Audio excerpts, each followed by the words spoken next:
What's up everybody, Coach Mills here, coming at you with a brand new Valorant video, and in this video we're going to be breaking down a lot of crazy things. First off, the one, the only Subroza had an interview with the Washington Post about how Yoru might secretly be absolutely nuts. And then we got to talk about some fake cheating propaganda that is spreading around, potentially making us distrust the Riot system, and much more. So make sure you watch it to the end, but go to the GameLeap website in the links down below for everything that you could possibly need to climb the ranked ladder. In-depth advanced guides, VOD reviews, tips and tricks. Do yourself a favor, go check it out right now in the links down below. But without further ado, let's jump into the video. So Yoru has been in the game for quite some time, and even though initial impressions of the character was that he was very good, after some more testing and limit testing on the agent, we quickly found that Yoru wasn't as good as he seemed right off the bat. A lot of his abilities were way too loud, his flash was lackluster, and it seemed that Yoru might not actually be as good as we first initially thought,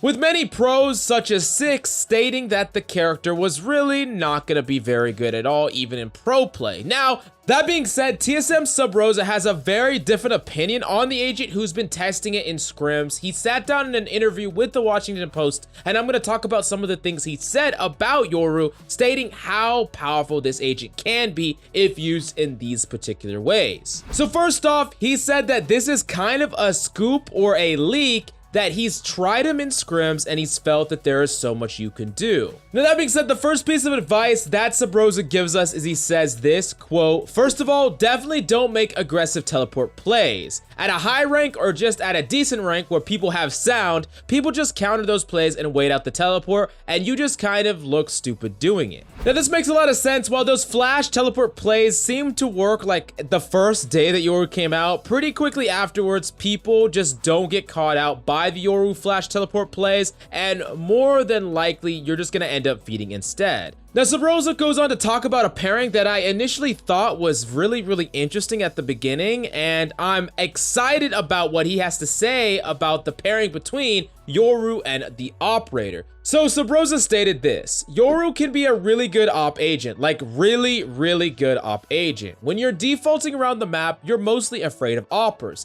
This is your main fear when it comes to peeking angles. So as long as the opper is spotted somewhere on the map, the rest of the map kind of goes, oh, the opper is A, I'm gonna start peeking mid, I'm gonna start peeking towards B. But what if he teleports B and he's posted there now? So basically what this really allows you to do, specifically with Yoru, is when you learn how his teleport is going to slide along the walls and things like that, you could potentially really shut down pro teams that are defaulting all the damn time, which a lot of teams do. Even in high ranks and mid ranks, people love to play default. Imagine sniping in a really common mid window, for example, and then out of nowhere you're sniping C side, and enemies really have no idea where you're going to be set up, and a lot of times you could even snipe one way that incentivizes the enemy to really heavily push another way, and you're prepared for it. You get one shot off, you get to teleport, and you get another shot off. A lot of the time you're just gonna completely mess up their default and really just win the round off the back of that. Now moving on to another one of Yoru's abilities, which is his footsteps. A lot of people have stated that this is way too difficult to get value out of, but Subroza disagrees, stating this: on Haven, what I was doing in scrims a lot is I was playing towards B. Let's say that there are 3 people on the team working A. I would fake step down mid. It does sound obvious, but they kind of have to come back and clear it. Maybe they use a drone. They're going to trade a drone for one of my fake footsteps, which is a really good trade in my opinion. Now this is something that I do think would probably work a lot better in, of course, pro play than they would in just a casual ranked environment where people would just completely ignore the steps. But it does make sense that if enemies don't know if someone pushed up mid, then they're always going to be on their toes. They might be afraid of that flank, and if you mix up random pushes mid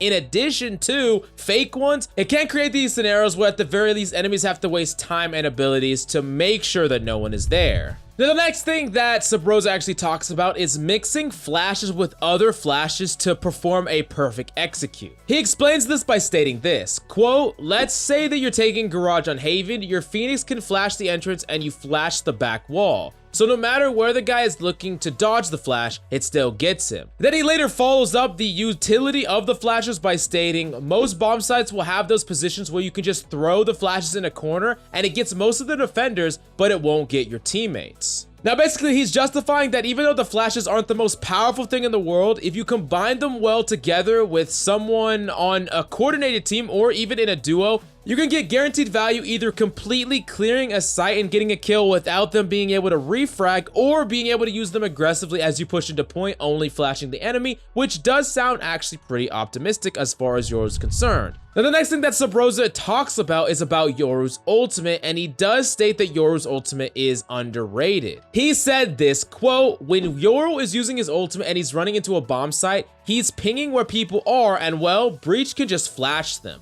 So if I'm ulting somewhere and I say one close left, well, Breach flash close left for your teammates, and they basically kill that guy for free." Now, this really makes sense. If you combine a Yoru and a Breach and they're coordinated and you're pushing onto site, you can easily basically clear the site completely with the combo of Yoru's ultimate plus flashes, and I could see it being a really good duo to play, so it's something to keep in mind for the future. Now, for the last tip that Sabrosa gives us about Yoru, he says this about how to play Yoru as far as playstyle is concerned. Quote, "A lot of people think that the lurker role is just about sitting in the corner, and then when your teammates start to do something, then you start to do something." He followed this up stating, "I think a lot of people in ranked are scared of taking initiative because they don't want to die, but I think that with Yoru there's a lot of safe ways to flash off angles, put pressure, and then teleport back completely safe. You should be the first point of contact." And I'm really interested to see Sabrosa start to play this character in actual competitive games, and I'm really optimistic for the future of Yoru, although I wouldn't mind maybe a couple of buffs decreasing the sound that some of his abilities make. But Sabrosa shows us the path that maybe Yoru is extremely powerful when used correctly. Definitely let me know what you think about this story, about Yoru in general, in the comments down below. Now, for the next story, we have an absolute freaking trip, talking about people spreading propaganda against the Riot Vanguard system. And this is a trippy story, but let's start it from the top, where the AntiCheat Police Department, which is a group that used to have someone that really found cheats for Overwatch, and that person got eventually hired for Riot's cheat team. Well, his old group still does cheat-related things involving Valorant, and they stated this on Twitter. "I want to post this since it's funny and something that's been happening. Cheat devs / cheaters are running anti-Vanguard propaganda on every social platform to diminish the efforts of @Riot Vanguard and also scare people who don't know anything about the anti-cheat." Now, propaganda about the Riot Vanguard system, what would that even look like? And let me read exactly what they said, and then we're gonna talk about it afterwards, because it's freaking nuts. So, the admin of this cheating Discord stated this: "We should F with Riot and go to Twitter and Reddit and post that the game has a lot of cheaters or is shutting down our coolers and shit. Then we should create the narrative that China is collecting our data with a big post and giving fake graphs and fake codes in there, since Reddit believes anything anyways. And we should chill the F out of it and also boost every post where people complain about cheaters or Vanguard after it. We should create a fake post to say that they are Bitcoin mining and do a comprehensive essay people don't read anyways. Reddit is full of dumb people that listen to anything. If we can put a lot of negativity on Vanguard, they may be forced to remove the kernel driver, and we can get tons of cheats working again easy."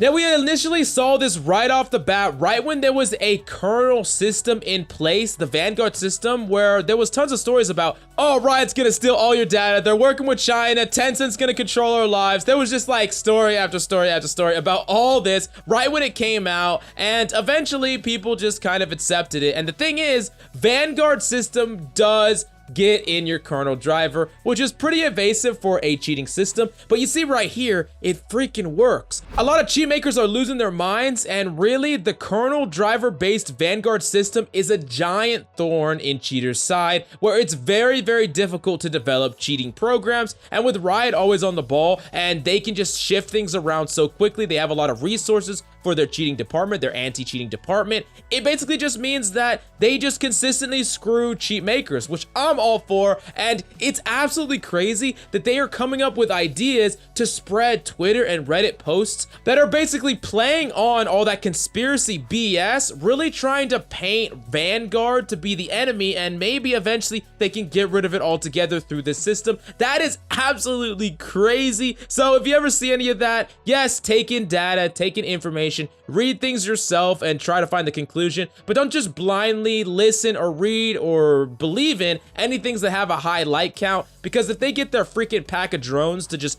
thumbs up some random post that is just full of lies, that is us playing directly into their hands. But this is an absolute freaking trip of a story. Definitely let me know what you think about that in the comments down below. Now, the last thing that we gotta talk about are potential sound changes to Valorant, where the Valorant Leaks Twitter, who is a crazy good source for leaks by the way, actually found a new audio setting in the files of the game stating, new audio setting, enable HRTF. Description: when enabled, this provides better 3D spatialization of sounds by approximating an average head shape for the listener, which affects how sounds naturally reach the ears. Now, he did go on to follow up and state, note, cannot confirm if this is in the game at the moment, just a setting I found in the text of the game. So we don't know if this is going to be something added in the future or if this is something that is already implemented. I have no idea. I just know that sounds have kind of been finicky for me forever since the start of Valorant. I don't know if that's my personal setup, but definitely know what you think about the sound, if it needs improvements, and